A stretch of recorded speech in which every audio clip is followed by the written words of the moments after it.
So far, we've dealt exclusively with data that we generated inside of R.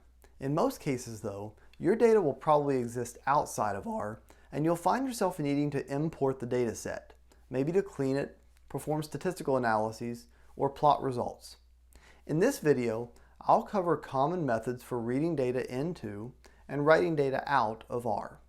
Specifically, we'll cover the read.table and closely related read.csv functions for reading data in, and we'll look at the write.table function for writing data out of R. If you want to follow along, you can download the example data files from the link pasted in a comment pinned to this video. There are 3 of these, and before we start reading them into R, let's make sure we understand what's in each one. The 3 files contain the same information, it's just formatted in different ways.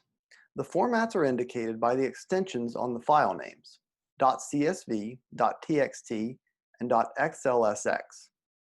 Let's start by looking at the .xlsx file. That extension probably looks familiar and indicates it's a file formatted for Microsoft Excel. Now, normally we don't read Excel files directly into R, and we'll talk about why shortly. But opening this file in Excel will let us easily view what the data look like. Here, we're viewing the first 17 lines of the file, which actually has around 17,000 lines in total. The data represent read counts assigned to different genes in an RNA-seq experiment. The genes are listed in the first column, and the counts for each gene are given for each of 6 samples, 3 controls and 3 treated samples. What's important for the purposes of this video, though, is that these data are in a rectangular format. In other words, they're arranged in a rows by columns manner, where each data point is assigned to a single variable, the columns, and observation, the rows. The vast majority of data you'll read into and work with in R will have this structure.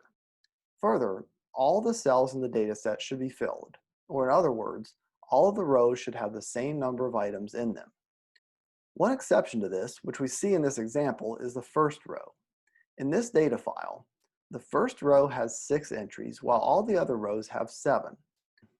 The fact that the first row has 1 fewer item than the remaining rows has some implications for how the file gets read into R that we'll see shortly. Now that we have an idea of what the data look like, let's take a quick look at the other 2 files to see the differences in the formats. The .csv extension indicates that file is a comma-separated file, meaning that for a given row, the data in the different columns are separated by commas. We see that here by viewing this .csv file in a plain text editor. Again, these data are the same as those in the Excel file. The formatting is just different. Likewise, the .txt file in this case is tab separated, meaning there are tabs separating the columns instead of commas. Sometimes these tab-separated files will have a .tsv extension, which is a little more specific about the format of the file, but in most cases, the specific extension that's used isn't critical. It's just there to help indicate some property of the file, and can be useful, but is not absolutely necessary. One thing that is really important about both of these files, the .csv file and the .txt file, is that they are both plain text files. One way to highlight this is to reopen the Excel file, the one with the .xlsx extension, in our plain text editor. If I do that, things look really weird. Files coming out of programs like Excel, Word, or other programs that are not plain text editors will have specific formatting that those programs are specifically designed to interpret.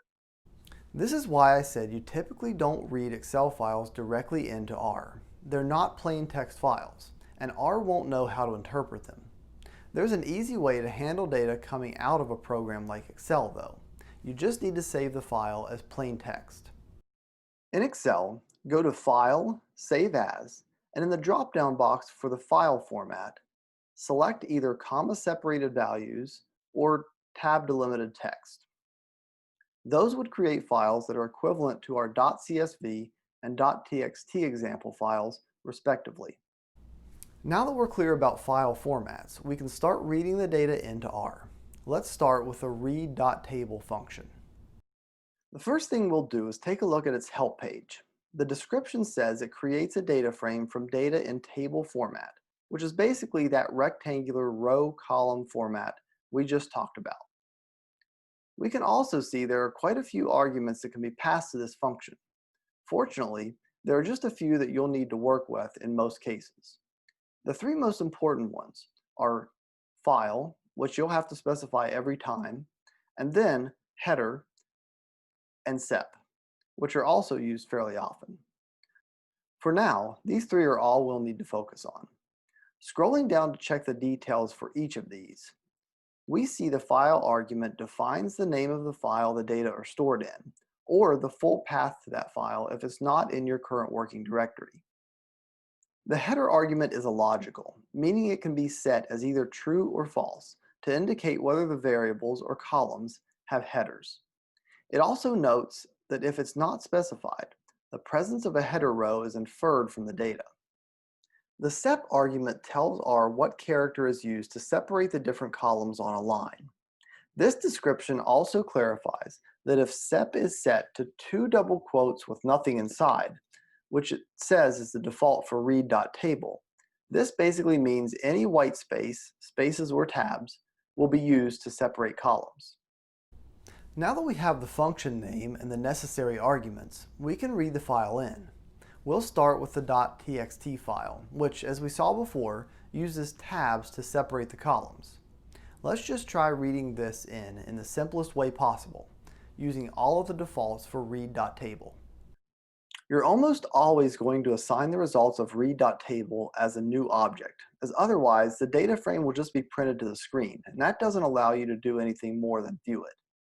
I'll call the object data tab, and the only argument I'll provide right now is the file name. This works because the file is in my current working directory. If I'm not sure what my working directory is, I can check that with the getwd function. I can also use the dir function to list the contents of my current directory. If you need to change your working directory, you can use the setwd function and define the directory you want to move to inside the parentheses, and also wrapped in double quotes. Alternatively, if you want to open a file that isn't inside your current working directory, you can do that by providing the full path to the file as the file argument. In this case, the data are read in correctly with the default settings. We can see the dimensions of the data frame in the top right, 17,432 rows and 6 columns, which is what we expected. It's also a good idea to preview the data frame after you read it in just to make sure everything looks okay. The head function is one option for that. Notice that while there are 6 columns in the data frame, there are actually 7 columns printed here. If you remember from the earlier video on data frames, the first column that's printed is the row names column. R inferred that this first column represents row names and not part of the actual data because of the pattern it saw in which the first row had one less item in it, 6, than all the other rows, which each had 7. If I were to add one additional item at the beginning of the first row in the original text file, say gene name, and then read it in the same way, the data frame would actually have 17,433 rows and 7 columns, with the gene names in the first column and the sample IDs as the first row. In that case, generic names would be given for the column and row names. For comparison, let's now try reading in the .csv file in the same way. We'll simply change the extension in the file name to point to the CSV file and assign the results to data CSV. Notice this time the object has 1 extra row and only 1 column instead of 6. If we preview this object, we see that all of the values for a row are grouped into 1 column. Remember that the default for the sep argument in read.table was any space or tab. This worked for the previous file because the columns were separated by tabs. Of course, in the CSV file, the columns are separated by commas. There are a couple ways we can handle this. We can still use the read.table function, but we have to specify that sep equals comma, which I've done here, and this gives the result we expect. Since CSV format is such a common format though, a separate function was created, read.csv, that is basically the same as read.table, but just has different default values set that are more appropriate for a CSV file. For example, sep equals comma is the default. So using the read.csv function in its default state is another option. The write.table function is somewhat similar to the functions we just looked at, but of course has the opposite function. It writes a data frame to a file instead of reading a data frame from a file. Say you've been working on your data frame and want to write the final version to a new file. In the write.table function, the first argument should be the data frame you want to write. I'll use the data tab data frame. And the second argument is the name of the file you want to create and write to. I'll use newfile.csv.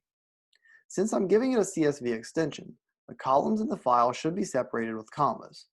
I specify that with sep equals comma. I'll also clarify that I want the column names and row names to be included by setting the arguments call.names and row.names each to true.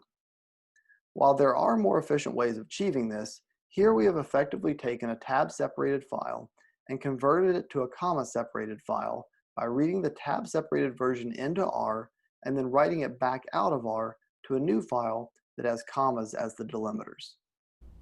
As I said at the beginning, most of the data you'll work with in R will probably originate outside of R and need to be read in. In most cases, a basic familiarity with the read.table and/or read.csv functions and just a few of their arguments will be sufficient for what you need to do. Remember though, to always check the data frame that results from these functions to make sure things read in as you expected. Verifying the dimensions of the data frame and previewing its contents with the head function are two approaches that provide at least a good start for making sure your data are in the format you want.